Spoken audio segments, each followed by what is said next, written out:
Welcome back, everyone. This is MandoAllDay, back to another video. In this video, I'll be doing an overview of Suicide Squad Blaze. I'll be talking about a little bit of the story, the art, and of course, if it's worth your purchase or not. Before we get started, make sure you hit the subscribe button to not support channel, but to keep up to date and watch videos like this. So let's take a look at front of the dust jacket, the spine, the back. All right, now let's take a look at underneath the dust jacket. If I can remove this. Put this aside. Front of the book. Oops. The spine. Of the back. And I'll do a full spread image. You guys can see it, which looks really, really cool. Alright, now let's take a look at the art. And talk about the book itself. So what is this book about? The book is mainly about a mysterious creature slash alien slash person is randomly killing people. So with this, again, this whatever random entity is doing is grabbing random people from thin air, picking them up, and doing its bidding. So what happens is Amanda Waller gathers her Suicide Squad that includes King Shark, Harley Quinn, Peacemaker, and Captain Boomerang for a particular mission. Now this mission has a bit of a twist, which I won't discuss because this is a very short story. It's only 3 issues, so it's pretty short. But she gathers her Suicide Squad members for a specific assignment that has a bit of a twist. So what Amanda Waller does is recruits other inmates, and what she does is she actually injects them and puts them in a program called Blaze. And what this program does is it gives people metahuman abilities. But the downside is that when you get these abilities, you die within 3 months. And they are random abilities. I'm talking random, which I won't discuss because again I'll spoil it. But essentially, she grabs these random inmates and she gives them this metahuman ability so that way they can go up against this creature slash alien slash human or whatever it is that's killing people randomly throughout the whole world. And that's like the main gist of the story. And I gotta say, I really like it. There is some downside to it towards the end, but for the most part though, I really like the story. It is a lot of fun. It is short, like I said, it's only 3 issues, but it's a lot of fun. The banter between all Suicide Squad members is beautiful. It's perfect. It's fun. Harley Quinn is Harley Quinn. She's crazy, but she has a good sense of humor. King Shark, I won't say too much, but the things he wants to do, it's random, but again, it's fun. You just man, you just enjoy it because he's so big and huge right here, but it's just fun. Captain Boomerang is just Captain Boomerang. Peacemaker. If you watch the Peacemaker show, you're going to love the sense of humor here. It's pretty much identical, similar in terms of the sense of humor and style.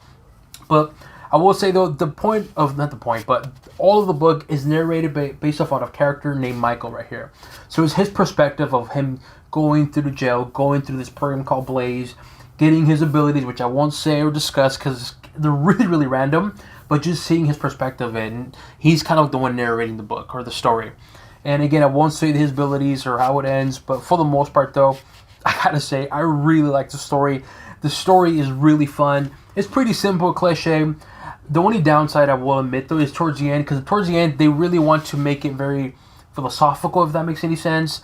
And it kind of loses its tracks a little bit. It does make sense towards the end of why this creature, alien, whatever you want to call it, does what it does. But for the most part, though, I gotta say, I really enjoyed it. The art is good. I will say, though, is that the art can be messy because throughout this whole book, it has this kind of style. See if I can give you an example. This kind of muddy kind of style, which it looks good, but there are some pages, though, where it's just too much. And I don't want to show... See if I can find it. Give you... Now it's kind of spoiling it right there, but...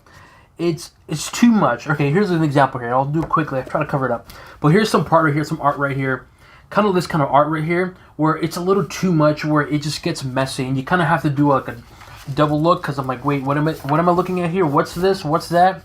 So, it's not bad. It's just something to keep in mind. Because the art, I like the art. I like the style. But sometimes it can be too much of this kind of gritty kind of style, if that makes any sense. Where it loses clarity and quality, and it just looks just messy. But overall, though, I like the art, though. I think it's really, really cool. It does have that matte paper quality paper, which is unfortunate because I think with this kind of art and style, it would have benefited that gloss paper because some of the art, the splash pages is really, really, really, really good. And to me, having that gloss paper would have made the art really pop and shine, like especially right here. Again, this is DC Black Label, so if you don't know what that means, basically it's mature rating because there's cursing, there's nudity, and of course there is gruesome violence in here, which I really like, man.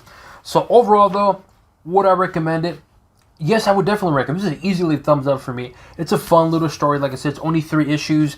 I can't say too much about it because I'll spoil it. But for the most part, though, I liked it. The only downside, like I said, the art can be a little messy sometimes. And, of course, towards the end, it just tries to be more philosophical than it shouldn't have. And it's not bad. It's just kind of like, okay, you're trying too hard. Just keep it simple, you know. KISS. It's an acronym for Keep It Simple Soup. Just keep it simple. But for the most part, though, I really dig it. And like I said, you're really going to enjoy the sense of humor between Harley Quinn, King Shark, a little bit of kind of Boomerang, of course, Peacemaker, and the character named Michael on here, who's, like I said, who's kind of narrating the story. Like, the banter between all of them, it is hilarious. Also, too, the random abilities, which, again, I'm not going to show you. I'm going to try to skip it. It is completely random, but it's funny because you'd be like, okay, this is so stupid of ability, but this is a Suicide Squad story. So it's something like you kind of expected, if that makes sense. But overall, though, to me, would I recommend it? Absolutely. This is a fun read. I really had a good time with it. Short story, but I dig it. Thumbs up for me. Let me know what you guys think. Have you read this book? Do you plan on reading this book? Leave it in the comment section below. As always, make sure you hit the subscribe button, turn on the support channel, but to keep up to date and watch videos like this. So you can close an overview of the Suicide Squad Blaze hardcover, and on to the next one.